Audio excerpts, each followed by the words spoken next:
Merci beaucoup. Monsieur le Président, Mesdames, Messieurs, en vos grades et qualités, Mesdames, Messieurs les ambassadrices, ambassadeurs, Mesdames, Messieurs.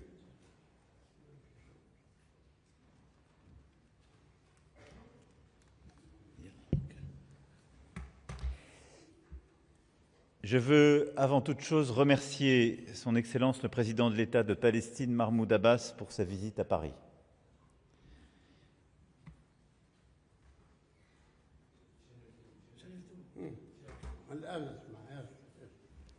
Je veux donc avant toute chose remercier Son Excellence le Président de l'État de Palestine, Mahmoud Abbas, pour sa visite à Paris. Visite importante car il s'agit de la première visite d'un président palestinien depuis la reconnaissance par la France de l'État de Palestine le 22 septembre 2025. Nous nous retrouvons dans le sillage de la conférence de New York et du plan présenté par le président Trump et au lendemain du cessez-le-feu à Gaza, conclu sous son égide. À ce moment crucial pour l'avenir des deux peuples palestiniens et israélien, comme de la région, je veux vous redire la profonde conviction de la France que seule la solution à deux États permettra aux peuples israéliens et palestiniens, et plus largement à tous les peuples de la région, de vivre en paix et en sécurité pour répondre à leurs aspirations légitimes. Je l'ai dit le 22 septembre, et il est beaucoup plus difficile de faire la paix que de mener des guerres sans fin. Mais il y a aujourd'hui des partenaires pour la paix. Vous pouvez, Monsieur le Président, compter sur la France pour continuer d'avancer dans la voie tracée ensemble, pour continuer d'avancer sur la base des 20 points proposés par les États-Unis d'Amérique et ouvrant la porte à la paix et la constitution d'un État palestinien.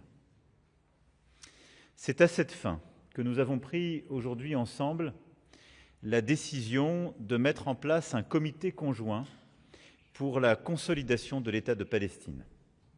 Ce comité sera chargé de travailler sur tous les aspects juridiques, constitutionnels, institutionnels et organisationnels.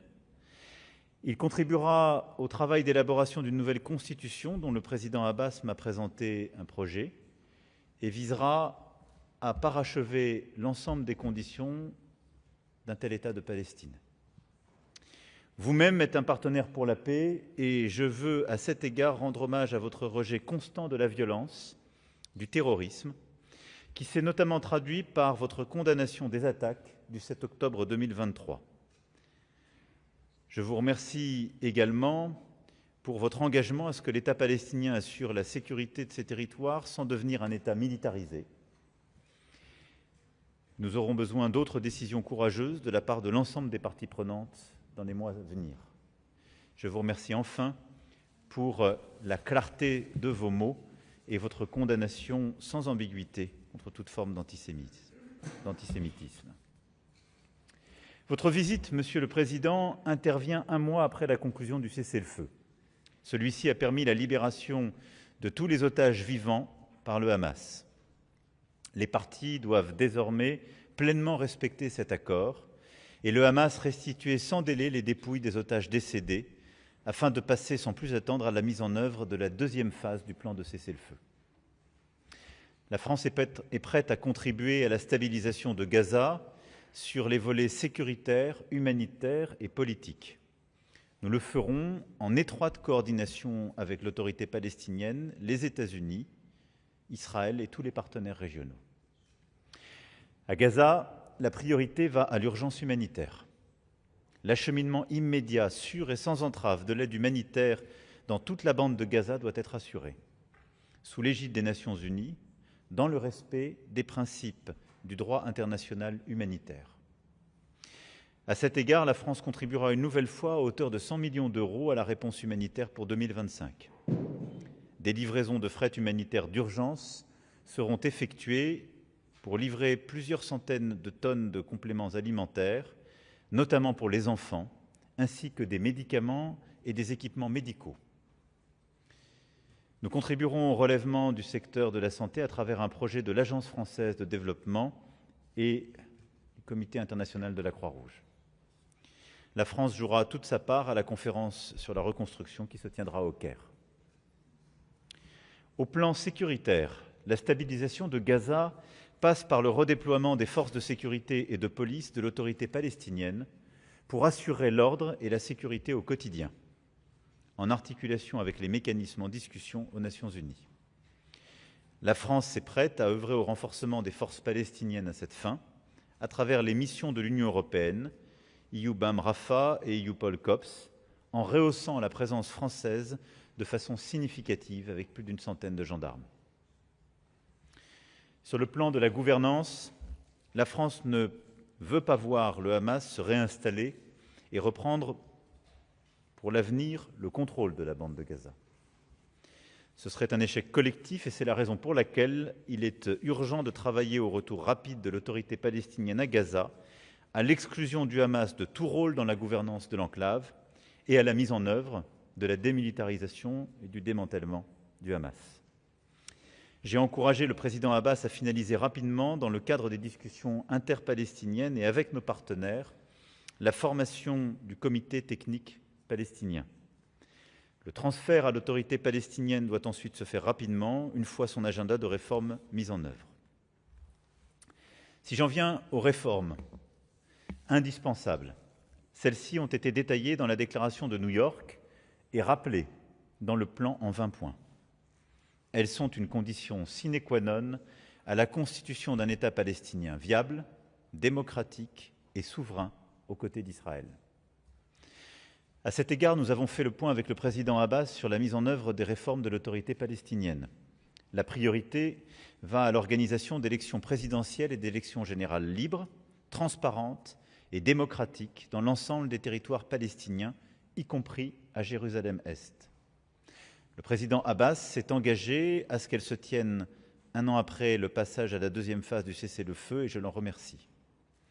Les acteurs n'ayant pas renoncé à la violence et n'ayant pas adhéré au principe de l'OLP ne pourront prendre part à ces élections. Le président Abbas m'a aussi confirmé l'abrogation du système de paiement aux prisonniers et le lancement d'un audit indépendant destiné à en attester.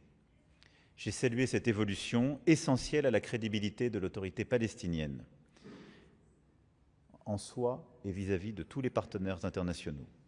Le président m'a assuré qu'aucun versement ne serait plus effectué dans ce cadre et qu'un audit permettra de s'en assurer. Nous nous sommes accordés sur l'importance de la réforme des manuels scolaires qui doivent exclure tout discours de haine, conformément aux standards de l'UNESCO. Nous y travaillerons ensemble avec tous nos partenaires et également en associant étroitement l'UNESCO. Nous sommes enfin revenus sur la situation alarmante en Cisjordanie. La violence des colons et l'accélération des projets de colonisation atteignent de nouveaux records qui menacent la stabilité de la Cisjordanie et constituent des violations du droit international. Comme je l'ai dit précédemment, les projets d'annexion partielle ou totale, légale ou de facto, constituent une ligne rouge à laquelle nous réagirons fortement avec nos partenaires européens s'ils étaient mis en œuvre. Nous avons abordé enfin le risque d'insolvabilité financière de l'autorité palestinienne. J'ai rappelé le soutien constant de la France, notamment à travers notre aide budgétaire bilatérale et la coalition d'urgence pour la soutenabilité financière lancée avec l'Arabie saoudite. Israël doit de toute urgence transférer les revenus douaniers dus à la Palestine et rétablir les correspondances bancaires entre institutions israéliennes et palestiniennes. Nul ne peut comprendre une politique qui fragilise le seul partenaire à même de coopérer au plan sécuritaire et de s'ériger contre l'explosion de violence qui résulterait immanquablement de son effondrement. Alors que le 7 octobre a été suivi d'une montée sans précédent de l'antisémitisme à travers le monde, le président Abbas et moi-même en avons réaffirmé notre condamnation absolue et sans équivoque, en France et partout dans le monde. Nous avons à ce titre refusé toute instrumentalisation de la cause palestinienne qui ne saurait en aucun cas servir de prétexte à la haine universelle antisémite. Celle-ci n'a aucune excuse et aucune justification. Enfin, j'ai remercié le président Abbas pour l'arrestation de l'un des suspects de l'attentat de la rue des Rosiers Cet acte constitue une étape importante pour rendre justice aux victimes et à leurs familles, plus de 40 ans après ce crime abject. Nos services coopèrent en vue de l'extradition de cet individu. Cette visite, aujourd'hui, consacre une nouvelle étape cruciale dans la relation entre la France et l'État de Palestine. Et elle ouvre une nouvelle phase de travail commun pour la paix, la sécurité et la dignité de tous dans la région. Nous avons aujourd'hui eu une discussion substantielle et pris ensemble des engagements importants. Je sais pouvoir compter sur le président Abbas. En tout cas, par la constitution de ce comité conjoint, la France veut prendre toute sa part, à la fois pour l'aide humanitaire, la sécurité à Gaza, pour le retour d'une gouvernance juste, et pour ce chemin des deux États qui est la condition pour que le peuple israélien et le peuple palestinien puissent vivre durablement en paix. Je vous remercie, Président.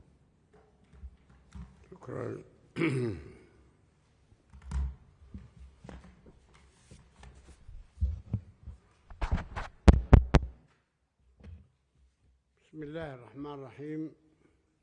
فخامة الرئيس إيمانويل ماكرون، أود في البداية أن أعبر عن بالغ تقديري وامتناني لمواقفكم الشجاعة وقرار فرنسا بالاعتراف الرسمي بدولة فلسطين. لقد أظهرت قيادة حكيمة ورؤية بعيدة المدى بالشراكة مع المملكة العربية السعودية وسائر الشركاء في التحالف الدولي ومجموعات العمل في المؤتمر الدولي للسلام الذي أفضى إلى إعلان نيويورك واعتماد خطوات لا رجعة فيها نحو تنفيذ حل الدولتين وفق قرارات الشرعية الدولية. إن اعتراف فرنسا وإلى جانبها 11 دولة أخرى في إطار المؤتمر الدولي وإعلان نيويورك يمثل نقطة تحول تاريخية في مسار العدالة والسلام ورسالة أمل لشعبنا الذي يناضل منذ عقود من أجل حريته واستقلاله. ولقد أصبح عدد الدول التي اعترفت بدولة فلسطين 160 دولة. اليوم تحيي فرنسا ذكرى الهدنة وتحتفل بالنصر والحرية التي ينعم بها الشعب الفرنسي، وكلنا أمل أن يأتي اليوم الذي يحتفل به شعبنا الفلسطيني بنهاية الاحتلال ونيل الحرية والاستقلال والكرامة.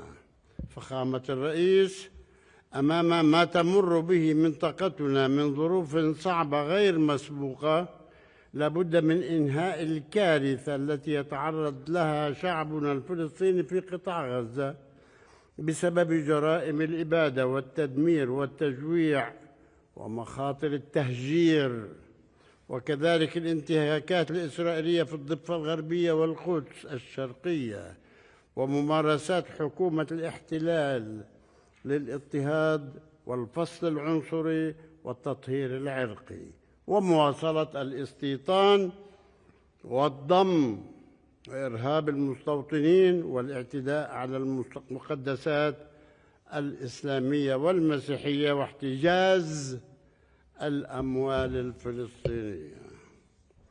إننا نثمن الجهود التي يبذلها الرئيس ترامب من أجل وقف الحرب في قطاع غزة وتحقيق السلام الدائم، كما نرحب بالجهود الحثيثة التي تبذلها كل من مصر وقطر وتركيا لتثبيت وقف إطلاق النار والإفراج عن الرهائن والأسرى وإدخال المساعدات الإنسانية والذهاب بمساعدة جميع الشركاء الدوليين للمرحلة الانتقالية التالية في مجالات الحوكمة التي تبدأ باللجنة الإدارية الفلسطينية ونشر قوات الأمن الفلسطينية بدعم من قوة الاستقرار الدولي، وتسليم جميع أسلحة الفصائل المسلحة بما فيها حماس،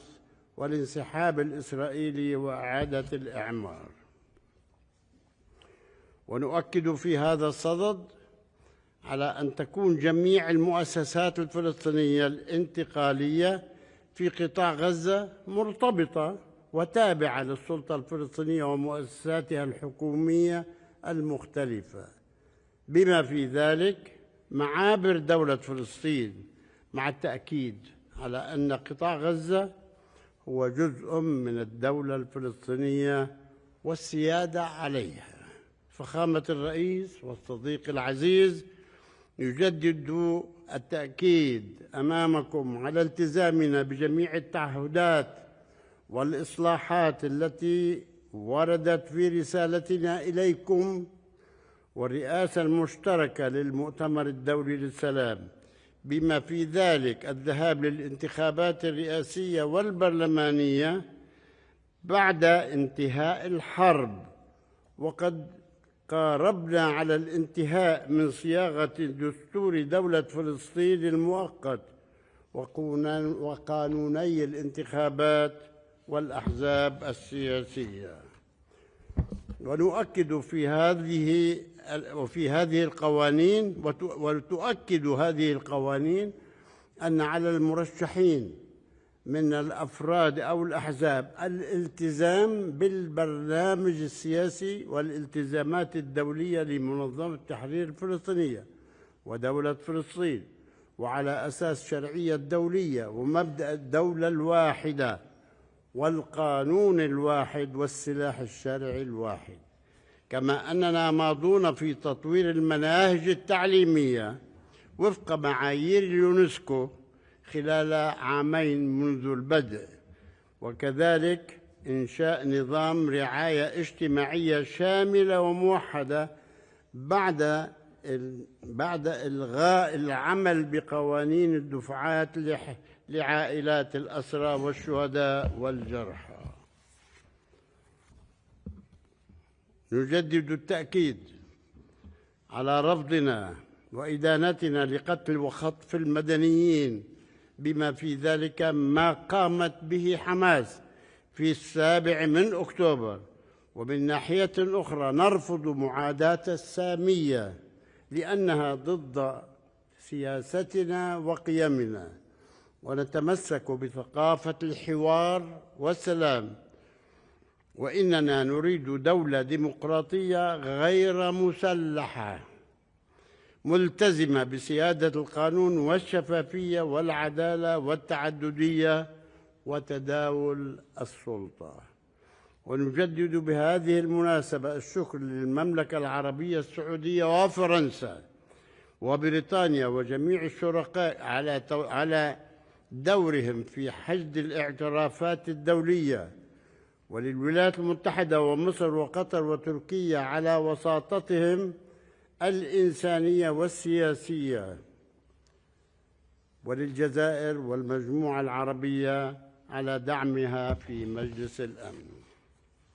إننا نؤكد استعدادنا الكامل للعمل مع الإدارة الأمريكية والرئيس ترامب ومع شركائنا الدوليين لتنفيذ جهود صنع السلام ضمن جدول زمني واضح وضمانات دولية صارمة على أساس الشرعية الدولية. وندعو جميع الدول التي لم تعترف بعد بدولة فلسطين أن تقوم بذلك، ونذكر بأن دولة فلسطين سبق وأن اعترفت بدولة إسرائيل مرتين. وإلى الشعب الإسرائيلي نجدد القول: المستقبل في السلام لا في الحرب، والأمن الحقيقي لا يتحقق إلا بالاعتراف بحق الشعب الفلسطيني في الحرية والاستقلال. دولتان تعيشان جنبا إلى جنب في أمن وسلام وحسن جوار. وإلى الشعب الفلسطيني العظيم نقول: طريق الحرية بات أقرب من أي وقت مضى، والاستقلال قادم لا محالة بفضل صمودكم وإيمانكم بعدالة قضيتكم. فخامة الرئيس، شكرا لكم على قيادتكم وجهودكم ودعمكم، وشكرا لفرنسا حكومة وشعبا على وقوفها إلى جانب الحق والعدل والسلام. سيد الرئيس، اللجنة الدستورية نحن موافقون تماما على إنشائها فورا، وبالتالي في أي وقت نرى أنتم توافقون نحن مستعدون لذلك. ونشكركم أيضا على المساعدات التي قررتموها لفلسطين وللقضايا الإنسانية غير ما قدمتموه في الماضي. هذه مساعدات جديدة نشكركم عليها، والشكر الجزيل للشعب الفرنسي ولكم شخصيا، والسلام عليكم. Merci, Président. Merci beaucoup.